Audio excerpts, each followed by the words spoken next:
A billionaire, devastated by his own infertility, discovers two abandoned newborns in his recycling plant and adopts them.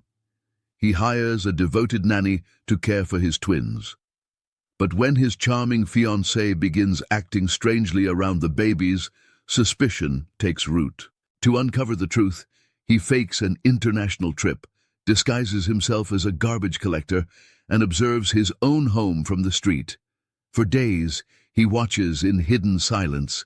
Then he sees something so shocking, so undeniably dangerous, that he can no longer stay concealed. What follows changes everything. Marcus Sterling had built an empire in the recycling industry.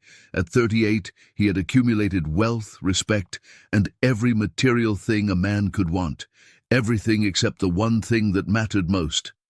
The diagnosis came early in his marriage: complete infertility. No treatments worked, no specialists offered hope. After years of failed attempts and mounting heartbreak, Marcus made peace with the reality that he would never father biological children. He threw himself into his work, telling himself that a successful empire was enough. It had to be. Then, one ordinary Tuesday, everything changed.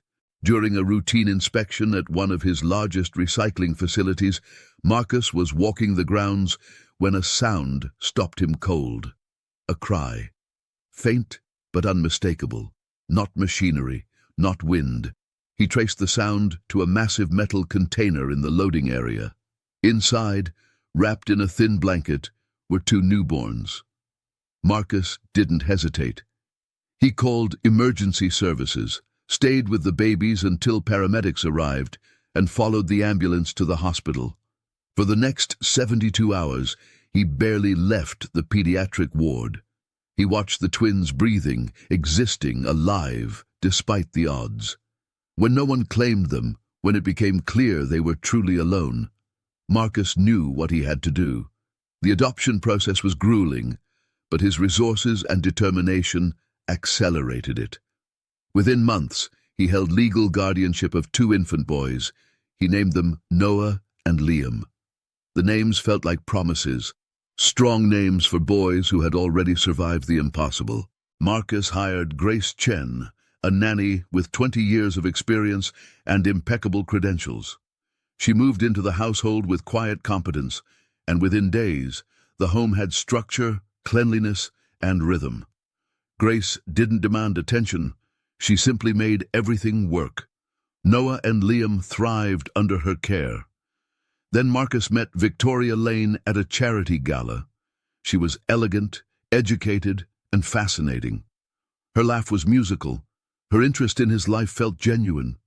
When she learned about the twins, she didn't flinch or make it awkward. Instead, she smiled warmly and asked their names, their ages, their personalities. "I'd love to meet them," she said, touching his arm. Within weeks, Victoria was a regular presence in the house. She brought gifts for the boys, offered to help with their routines, and spoke casually about building a future together. Marcus began to imagine what that might look like. A complete family, finally. Grace noticed things changing first. It started small. Victoria would frown when Noah cried during dinner. She'd sigh heavily while changing Liam's diaper. She'd check her phone obsessively rather than engage with the babies during playtime. When Marcus was nearby, she'd shift her demeanor instantly, smiling, patient, kind. But the moment he left the room, her expression would flatten. One afternoon, Grace pulled Marcus aside gently. "I've noticed Victoria seems impatient with the boys," she said carefully. "I just wanted to mention it in case Victoria has been wonderful," Marcus interrupted, though doubt flickered across his face. "Maybe she's just stressed." "Perhaps," Grace said quietly. "But I wanted you to know what I've observed." Marcus brought it up to Victoria that evening. She reacted with hurt and defensiveness, her eyes glistening with fabricated tears. "I can't believe you'd listen to her over me," Victoria said softly. "Grace is protective of this house. She doesn't want anyone else here. I've done nothing but try to be part of your family." Marcus felt torn. Both women had proven themselves trustworthy in different ways. How could he choose who to believe? But doubt, once planted, grows. Marcus spent a sleepless night wrestling with his suspicions. He couldn't ask Victoria directly without seeming paranoid. He couldn't simply fire Grace without proof. He needed to see the truth with his own eyes. By morning, he'd made a decision. He announced a 3-week international business trip to his staff, preparing all documentation to make it convincing. Then he contacted the city commissioner, someone he'd helped fund a nonprofit for years ago, and requested something unusual: temporary authorization to work as a sanitation worker on his neighborhood route with identity protection. The commissioner was skeptical, but complied. 3 days later, Marcus stood in a depot, wearing the full uniform of a municipal garbage collector. Heavy boots, reflective vest, gloves, cap, and a surgical mask covered most of his face. To anyone passing by, he was just another worker collecting trash. He was assigned to the route that included his own street. On the first morning, Marcus positioned himself near the trash bins at the edge of his property, his heart pounding despite his outward calm. He lifted bags methodically, watching the house peripherally. Grace moved through the yard with the twins, gentle and attentive. She sang to them softly, adjusted their blankets, checked their comfort constantly. Victoria emerged around noon. She moved quickly, phone in hand, her attention scattered. When Grace asked if she wanted to help with the baby's outdoor time, Victoria waved her off dismissively and retreated inside. The pattern became clear across the next few days. Grace, constant, present, protective. Victoria, distant, impatient, dismissive. But Marcus needed something more concrete than behavioral observations. He needed to see something undeniable. On the 4th day, Marcus positioned himself even closer to the trash area, ostensibly arranging bins. He kept his movements mechanical, his posture slouched, his face hidden. Around mid-morning, Victoria emerged from the side door holding both Noah and Liam. The twins were crying, that particular cry of hunger or discomfort. Victoria's face was taut with irritation. She walked directly toward the garbage containers. Marcus felt his muscles tense, but he stayed in place, watching. Victoria brought Noah close to the rim of the largest bin and began to lower him as though to place him inside. Liam struggled in her other arm. Grace rushed out, her voice desperate. "Stop, please, they're not safe there." Victoria ignored her completely. Marcus's every instinct screamed at him to move, but he forced himself to wait. He needed documentation. He needed witnesses. He needed irrefutable proof. Grace managed to grab Liam and pull him away, but Noah remained in Emily's grip, positioned dangerously over the open container. The baby's cries echoed off the metal walls. Victoria muttered something harsh about the twins needing to understand where they came from, a phrase that made Marcus's blood run cold. Grace pleaded with her to bring the babies inside. Finally, Victoria relented, and Grace hurried both children away. But Marcus had seen enough. He had seen everything he needed to. That night, Marcus didn't sleep. He documented every observation in meticulous detail, dates, times, actions, words, and his analysis of each moment. He contacted his lawyer and had preliminary documents prepared. He arranged with the city for one final day on the route. On the 5th morning, Marcus positioned himself as before, waiting. Around 10 o'clock, Victoria emerged again with both twins. This time, her aggression was bolder. She carried Noah toward the largest bin without hesitation and actually placed him on the inside edge of the container. Then she grabbed Liam's arm roughly, preparing to place him in the same spot. Grace rushed toward them, managing to pull Liam away before Victoria could lower him further. Victoria shouted that both babies belonged in there, that they needed to learn their place. That was the moment Marcus moved. He dropped the garbage bag he was holding. It fell with a deliberate thud. Victoria turned, seeing what she assumed was just an annoyed worker approaching. She told him curtly to stay away. He was just a garbage man, with no right to interfere. Marcus ignored her completely. He stepped forward with controlled urgency and positioned himself between Victoria and the trash container. He gently removed his cap. "Step away from my son," he said quietly. Victoria's face went pale as she recognized him. "Marcus, Not another word," he said. His voice was steady, but carried an edge that cut through the air like steel. "Hand Noah to me, now." Victoria's hands trembled as she lifted Noah and passed him to Marcus. The baby clung to him, trembling. Grace stood frozen, holding Liam, her eyes wide with shock and relief. Marcus held his son close and looked directly at Victoria. "Everything you just said, everything you did, I saw it all. 4 days of it. I heard every word." Victoria's mouth opened and closed. No explanation would work. No excuse would matter. The truth was written across Marcus's face and in the protection of his trembling grip on his child. Marcus guided Grace and the twins inside immediately, positioning the security guard at the stairs with clear instructions. Victoria was confined to the ground floor until further notice.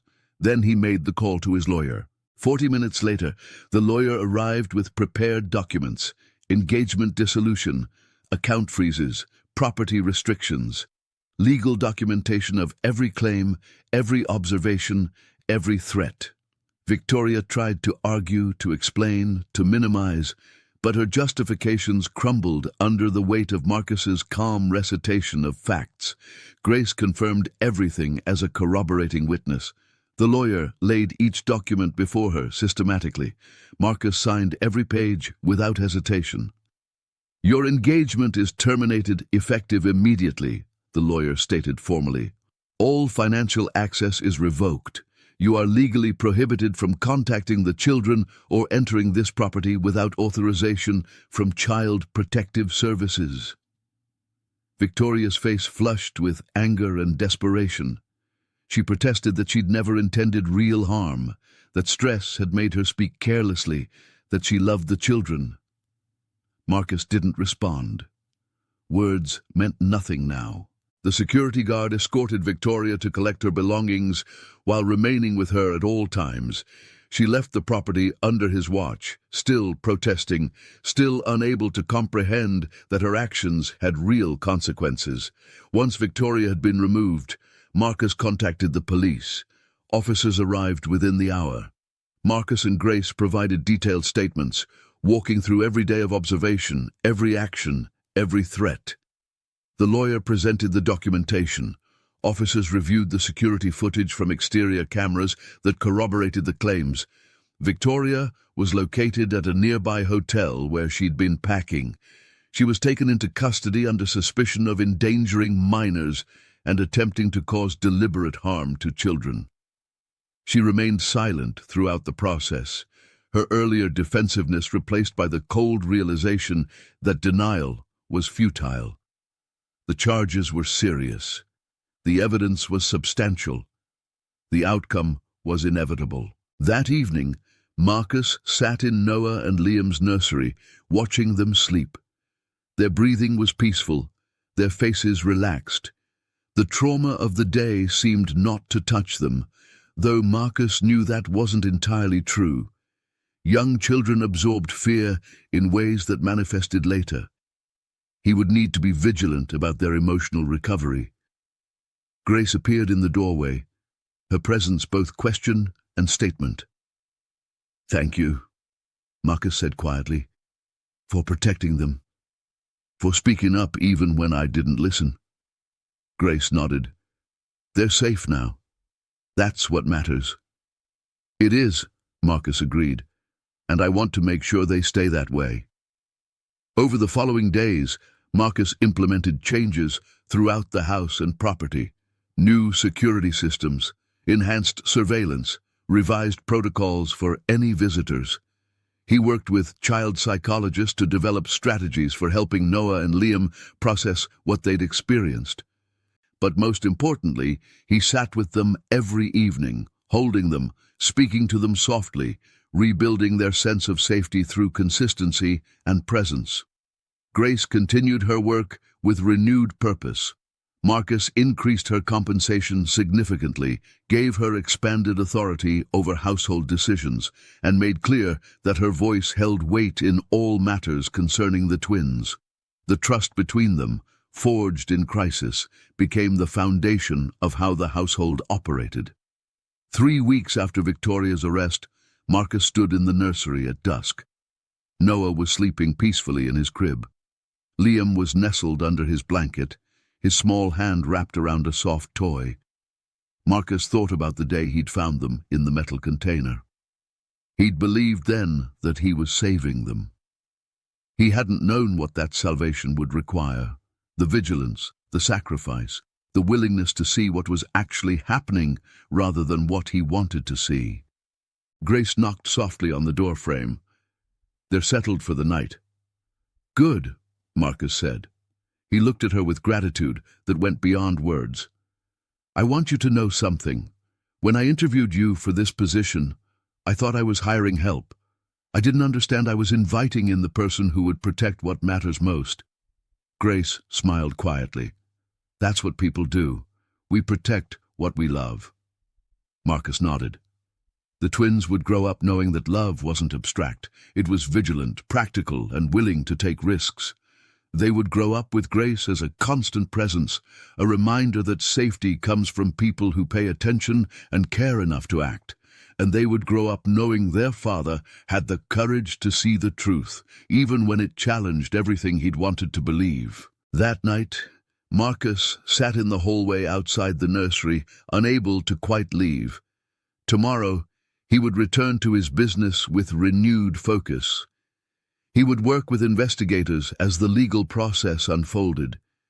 He would continue restructuring his household to ensure maximum safety for his children.